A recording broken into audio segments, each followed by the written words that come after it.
Bonjour à tous et bienvenue sur la chaîne Au fil des lames. Aujourd'hui je vais vous présenter un couteau de la marque Defcon. Donc, il s'agit du Mako qui fait partie de la catégorie Jungle Knife de cette marque chinoise spécialisée plutôt dans tout ce qui va être couteau d'extérieur ou couteau de travail.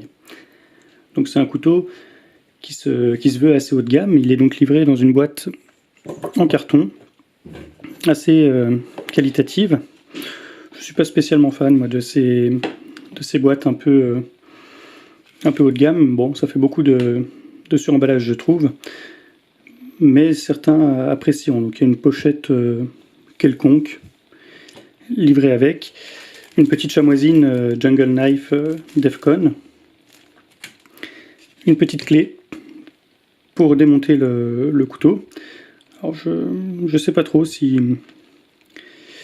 le fait de démonter le couteau annule ou pas la garantie.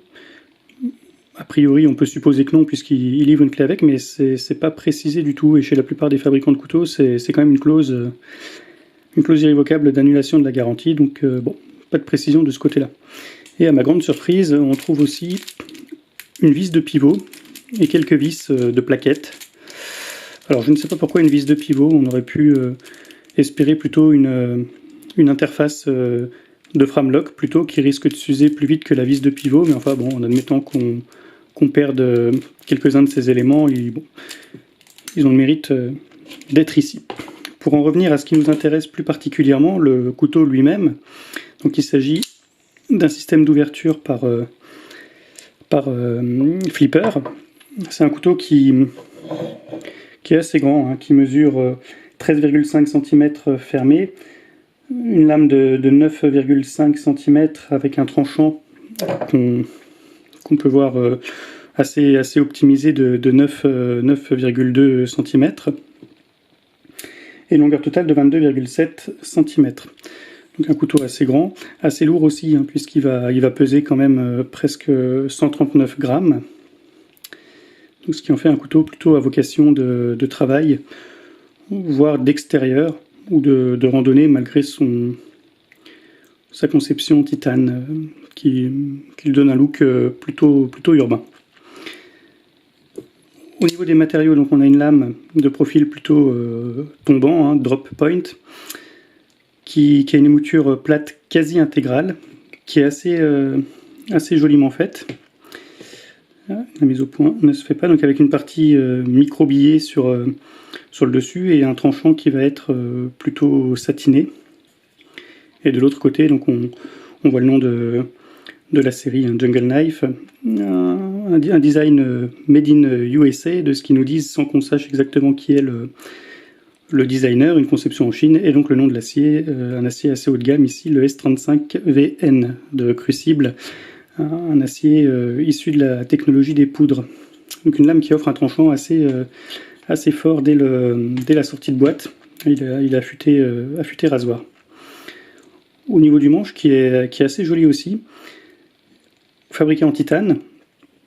On a quelques usinages sur le dessus qui sont là vraiment à visée esthétique, même si évidemment ça apporte un tout petit peu de grip. Une découpe que je trouve vraiment originale et assez jolie.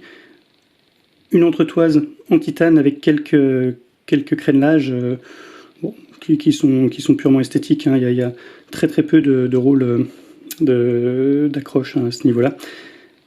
Un brise-vitre en titane aussi, bon, qui est là plutôt à visée marketing à mon sens, parce que évidemment pour ceux qui s'intéressent un petit peu aux aciers, on sait que le titane est quand même un acier relativement haut de gamme, mais relativement mou.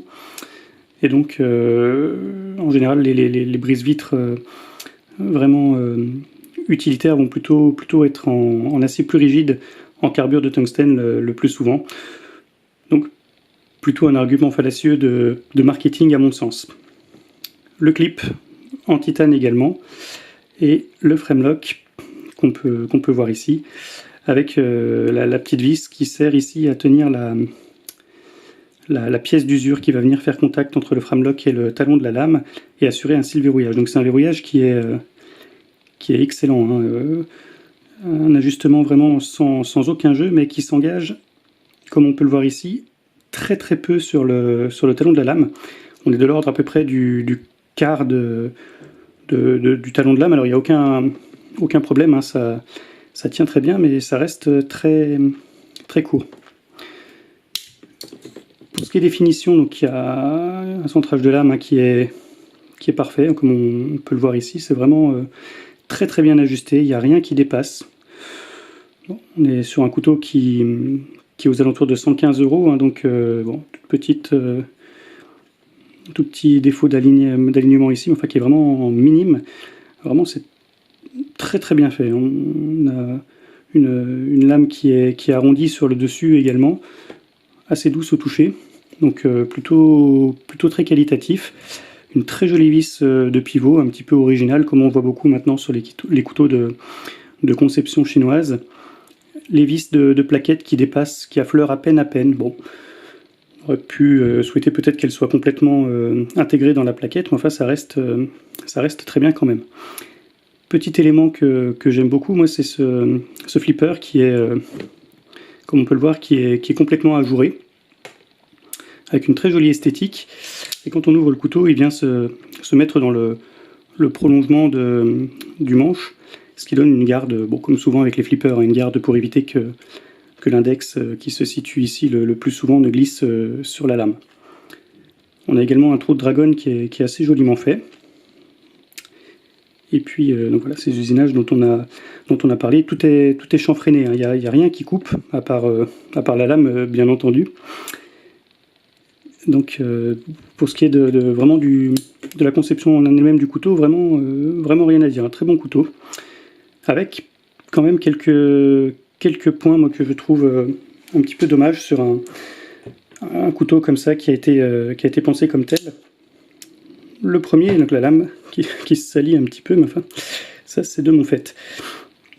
La première chose que je reproche, moi, un petit peu à ce couteau, c'est qu'on a une lame qui fait 9,5 cm pour un manche, comme je l'ai dit tout à l'heure, qui fait 13,5.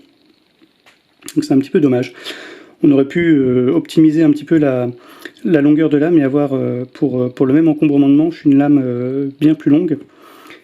Et en plus, augmenter la longueur de tranchant en réduisant un petit peu le casse-goutte ici qu'on a avec la distance au niveau du ricasso. On peut peut-être penser que ça sert d'avancée de doigt, de finger choil, ce qui reste assez dangereux parce qu'on a quand même le doigt au contact du tranchant de la lame.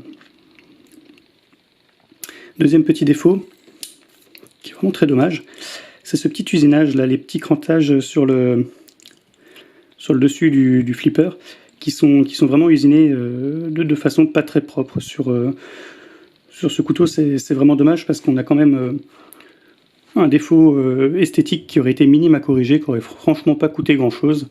Donc c'est un petit peu dommage de ne pas avoir pris soin d'améliorer un petit peu ce crénelage un petit peu sale. Troisième défaut, le clip de ceinture, qui est extrêmement dur. Alors moi je l'ai essayé sur des pantalons en toile pas trop épaisse. Franchement, c'est un coup à y laisser votre poche, hein. Je conseille plutôt le jean, ou alors, je sais pas, essayer de porter le couteau directement dans la poche sans le clip, parce qu'il est franchement trop dur. En plus, il n'a qu'une seule position et il va laisser dépasser un bon centimètre et demi de couteau, brise-vitre inclus. Donc c'est pas franchement un port très discret. Voilà pour les défauts minimes de ce couteau. Le gros défaut, moi, que je trouve vraiment rébarbatif, c'est pas rébarbatif, mais que je trouve vraiment dangereux, c'est que si vous ouvrez donc le frame, comme j'en parlais tout à l'heure, avec le flipper, on a donc ce verrouillage au quart du frame, mais enfin qui tient très bien. Par contre, si vous foirez l'ouverture, ce qui est assez difficile étant donné que la bille de rétention est quand même assez dure, enfin on peut y arriver en forçant mal. Ouais, bon voilà, mauvais exemple, mais bon, admettons que vous l'ouvriez mal, ça peut arriver de temps en temps. Si on l'engage à la main, même en forçant un peu vers le haut, hein, et ben on voit que l'engagement là du frame est vraiment virtuel, Et ça se traduit par, alors je ne sais pas si je vais réussir à vous montrer ça, mais ça se traduit vraiment par une capacité de la lame à se refermer vraiment, voilà, hyper dangereuse, parce que c'est une lame qui est très tranchante, et évidemment si elle se referme sur les doigts avec cette force-là, on y laisse à la fois la peau des doigts et les tendons qui passent par-dessus, croyez-en mon expérience. Donc voilà, vraiment un gros problème de sécurité si on n'engage pas le couteau avec le flipper. Donc on a vraiment cet élément-là, je pense qu'il faudrait corriger, quoi. Si les concepteurs de chez Defcon ou les conceptrices regardent la vidéo, un très bon couteau, mais la sécurité est à revoir. D'autant que l'ouverture et la fermeture est vraiment excellente du fait, comme je ne l'ai pas encore précisé, du roulement à billes qui est présent en guise de pivot. Voilà, donc on va faire quand même quelques petits tests de coupe. Alors sur du carton simplement, parce que j'ai que ça sous la main, pas de bois sec pour le tester, et puis sa vocation principale à ce couteau, ça va être de toute façon ce genre de travaux-là, la découpe du carton, la découpe des feuillards, des emballages, éventuellement tailler un petit bâton de marche, enfin voilà, c'est toutes ces choses-là qu'on peut réaliser soit au travail, soit en petite randonnée, soit découper un peu des petits aliments, faire des petits piquets de tente, couper des cordages, ouais, etc. Donc comme on peut le voir, le couteau coupe extrêmement bien. Là j'ai déjà coupé pas mal de cartons avec ce couteau-là, et bon, je l'ai jamais réaffûté, il est livré comme ça en sortie de boîte, et ça coupe extrêmement bien. Voilà. Donc pour conclure, un très joli couteau, une belle conception, un prix franchement, pour la qualité, le manche en titane, la lame en S35 VN, le roulement à billes, la qualité de finition, 115 €, il n'y a rien à dire, quoi. Mais bon, il faut quand même signaler ces petits défauts, et donc essentiellement le problème de sécurité. Voilà, donc j'espère que cette première vidéo vous aura plu. Et puis j'ai pas mal d'autres couteaux à vous présenter prochainement. Donc n'hésitez pas à reconsulter régulièrement la chaîne, et puis je vous dis à bientôt. Salut!